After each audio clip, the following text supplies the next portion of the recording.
when you actually look at YouTube, I realized that if I open YouTube, there is practically no reliable Philippine history content. I realized that it's a different module. Yep. It's a different way of speaking, and I want to go into it because online is really the place to go. I cannot be lecturing all the time, or I cannot be interviewed all the time. So maybe one way to make that permanent is to actually record. There must be a way to preserve it. There must be a way to disseminate it.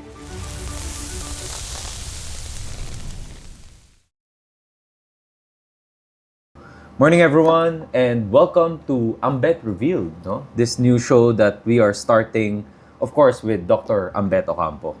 So I'm Lance. I'm basically your host for this new show that we're starting. I also do some podcasts with Wilson Lee Flores and other known personalities. But just to put that disclaimer out there, I'm not a historian expert by any means, right? I work in corporate tech. But, I really like telling stories. And I think today and this show will really tell the story of one Dr. Ambeth Ocampo. So, I want to be that voice for people na, is very casual but is really inspired by Ambeth Ocampo, right? Sir Ambeth, my very first question to you in our pilot episode, right? You've been interviewed by so many people already. May mga history experts na matatalino talaga. And may mga casuals din like us, no, young and old, right, na just truly wants to listen about history and their upbringings.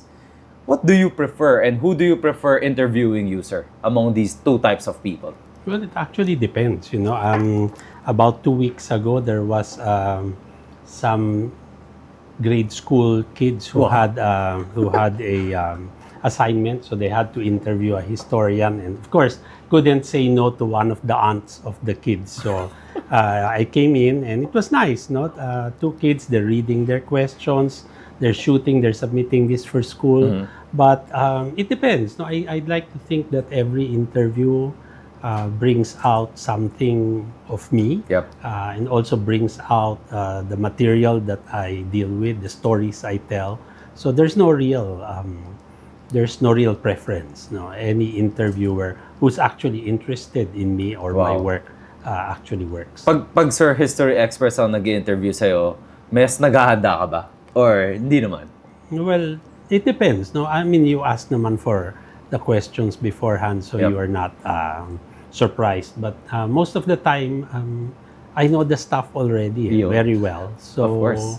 And the primary source material, most of the time, nobody has. Yep. So it's, and that's the whole point of the interview. They want to see how I arrived at a certain conclusion, where I found a particular nugget of information.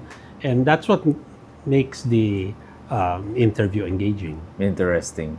Actually, to everyone listening, not many know that I've actually hosted Dr. Ambeth Ocampo in my previous show, Project Offbeat, right, where we talked about the unconventional career paths. And Sir Ambeth Ocampo, I've told you this as well, your episode peaked among all of the people that I've interviewed. And I also saw a trend, that I think top three episodes were all lecturers. And I think it truly shows na people really want to listen to lecturers and storytellers like yourself, right? Nag-guest na ako, sir, ng mga iba-iba. OPM icon, Eddie Dancel, Howie Severino, right? But somehow, your episode, sir, hanggang ngayon, pumipitik pa rin even if I've already stopped the show. So there's really something to how you tell stories, sir, no? So I guess, I'm sure, sir, so many people have already reached out to you, different organizations and people who wanted to maybe start a podcast with you or maybe a show and chronicle your life. I guess my question is, why have you just truly started now? Maybe I just don't know the other shows, right? But I don't know, sir, bakit ngayon lang, no? I mean, I'm sure everything that you say could be content for a lot of shows out there. Well, I've been thinking about it for a long time. If you listen to music, or if you're into classical music, there's a Canadian pianist named Glenn Gould who recorded the entire Bach, and it's really the classic iconic Bach. But I mean, the musicians did not like it because what this man did, he was eccentric. He he realized that maybe I should stop public performances. So he left the concert stage. He locked himself in a studio, and then they just started to record. And of course, people were saying, sometimes they're playing with the recording. They can make it fast, make it slow. They edit if he makes a mistake. Therefore, the stuff is perfect. No? So that's what technology is for. But thinking of that, I realized that I cannot be lecturing all the time, or I cannot be interviewed all the time. So maybe one way to make that permanent is to actually record, to actually do a podcast. So there have been a lot of people who have offered to actually produce the podcasts, and I've listened to it. It looks nice because they have music, etc. And these are the things we learned during the pandemic. We had to produce very quickly our modules, and I realized that speaking in public is one thing. You can stop, you can make a mistake, you can go back, but in a recording, it's different. You cannot have dead air. So I realized that you have to write, you have to follow a script, so that when it is recorded, you look more articulate than you actually are, diba? But and the nice thing about me is that I write the way that I speak, so I can actually read it, and people think that I'm just talking. So the recording, this has actually been a suggestion. If you have heard of it, for 12 years I did lectures for the Ayala Museum, and at its height we had 700, 800 paying people on a Saturday. So we were thinking, what if we do this for free? Then you will have 3-4 times more. And even the 800 people we could not contain. I was declared by the Makati Fire Department a fire hazard. So they had to limit the number of people in the hall, such that it long before the pandemic, we already had on the second floor, which was cheaper because they don't see me. So there was a streaming in one other part of the museum. And with all of this happening, I remember Jaime Augusto Sobel de Ayala, who would come. His father would come to attend the lectures. It was he who told me, you cannot lecture all the time. There must be a way to preserve it. There must be a way to disseminate it. So they were thinking, Globe will stream, so you can speak to 10,000 people. But I said the recording is better. It's permanent, and it's there.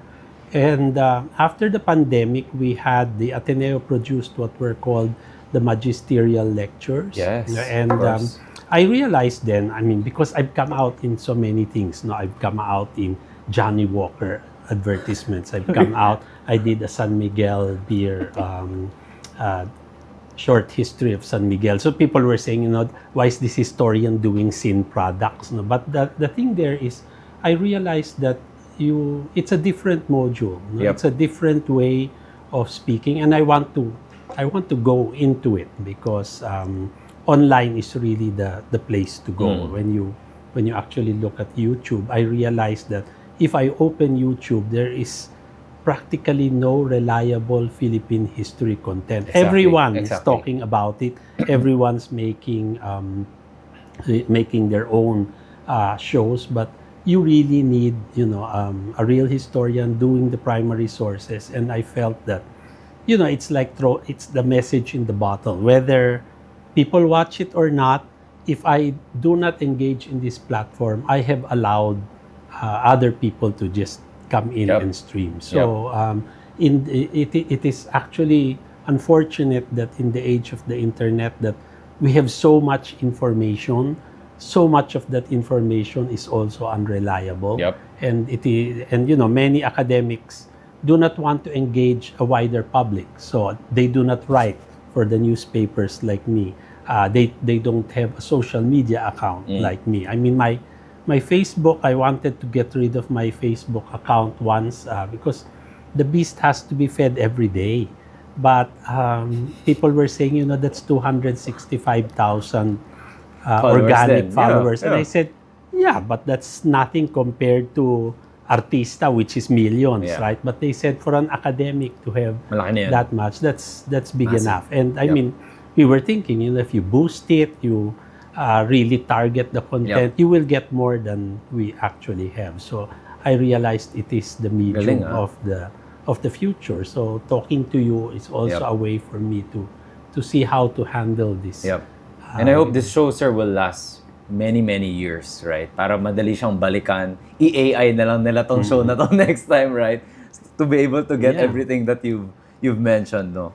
So, just a quick premise of what this show about, right? Everyone already knows Sir Ambeth Ocampo, you know, being this, I think, Philippines' most well-known historian, right? The Jose Rizal expert, as evidenced by his books here.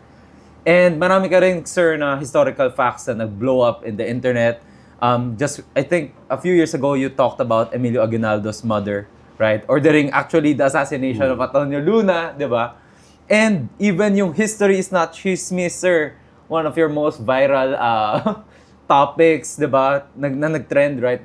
When, you know, there was a proliferation of disinformation, right? So everyone knows that, and there's a lot of content in that space.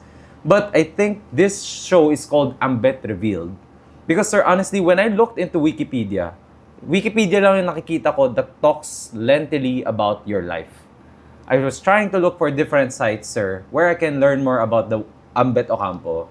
Not much is there. I don't know if I'm not looking hard enough, right? Maybe it is in books. I don't know, right? So, that's what this show is about, no? We want to talk more about Ambeth's life, how he became this historian, di ba? And maybe, one thing that you told me, sir, hindi ko malimutan dun sa Zoom call natin, your mantra for this show is, perhaps more students may be inspired to take a history class or become a historian just by listening to this show and to this life, right? So, sir, I guess my question to you is, being a historian that you are, right? Why do you think that we have to do this show to also encourage others to become, or maybe at least pursue history? Is it not a career that is as noisy and as out there as like being a banker, being a lawyer, diba? Being a policeman, dito sikat na sikat yun, being a celebrity or a influencer, diba? Bakit sa mga historians, sir, kailangan ng konting tulak? Well, ang problem was really a way for me to change the landscape. It's also important when you think about it. Many kasi people in the past, in my time, people who took history did not really take history for history's sake because walang pera daw dyan, di ba? So most of the time, the people taking history took it as a prerequisite for law. But now that you can take any other course to enter law, history doesn't really come in. They also think that, you know, pag history, parang history teacher ka lang, di ba?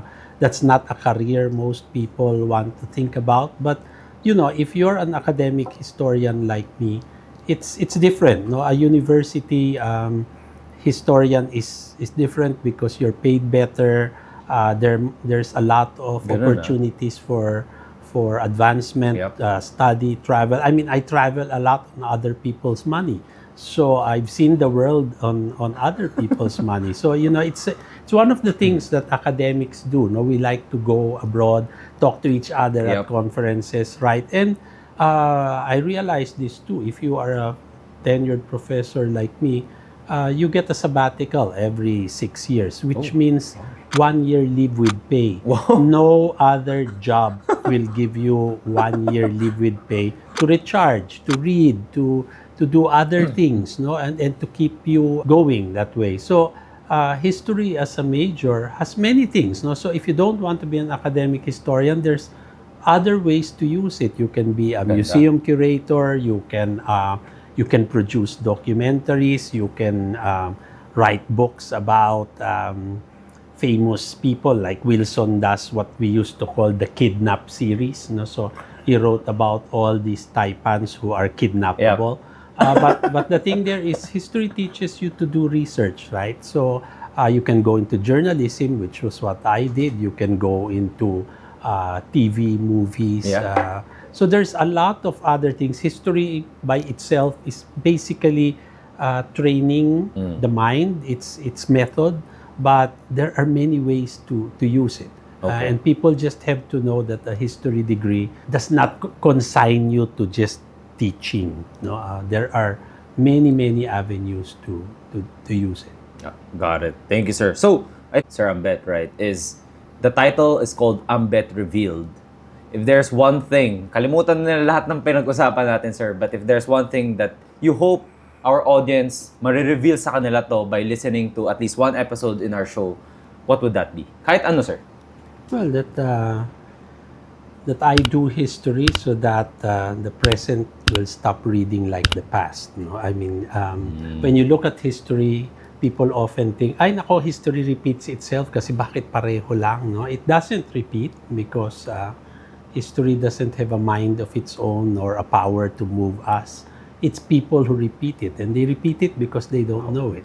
So when I look at the present, I often see the past, and I'm hoping that one day when people know their history, that cycle will stop, Yep. and we will stop repeating it. Ganda. All right.